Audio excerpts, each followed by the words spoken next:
Gentleman's recognized. Thank you, Mr. Speaker. Thank you, Chair Latta. And I rise in support of House Resolution 3015, the National Coal Council Reestablishment Act. For decades, the National Coal Council was powerful voice for coal and a timeless champion for American workers and American communities. Coal fuels the factories, powers our homes, and help build the greatest economy this world has ever known. It's ridiculous to neglect this. I feel today is a Paul Revere moment where we are calling to everyone to realize that the meltdown is coming. And what I mean by that, the grid is going to melt down.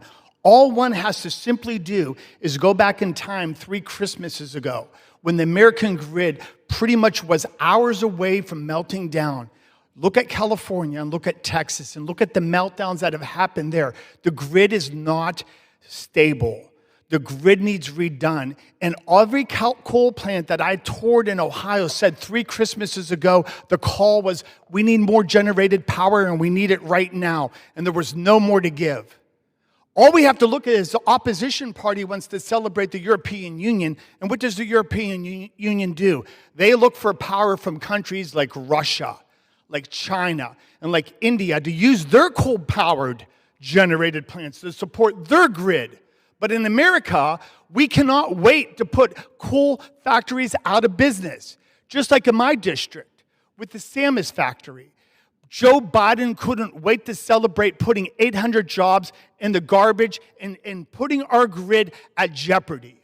Paul Revere would be turning in his grave if he saw the jeopardy that these people are putting our country through by putting the grid up against the wall. We have to take into consideration what could come in the future. And I do want to take a moment, and I want to thank President Trump and his executive order that he knows that this bipartisan committee for coal was established over the last 30 years, and it was a bipartisan approach to make sure that national security, which is our grid, because if our grid melts down, there is no security.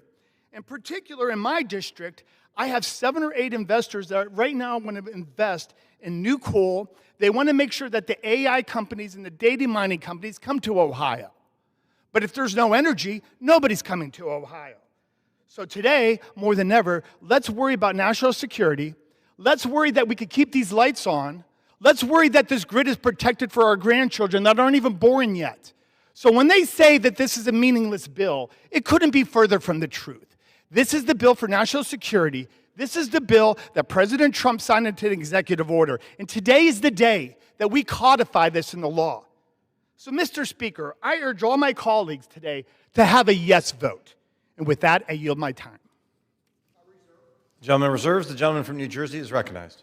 Thank you, Mr. Speaker. Once again, I yield to our ranking member of the Energy Subcommittee, the gentlewoman from Florida, Ms. Castor.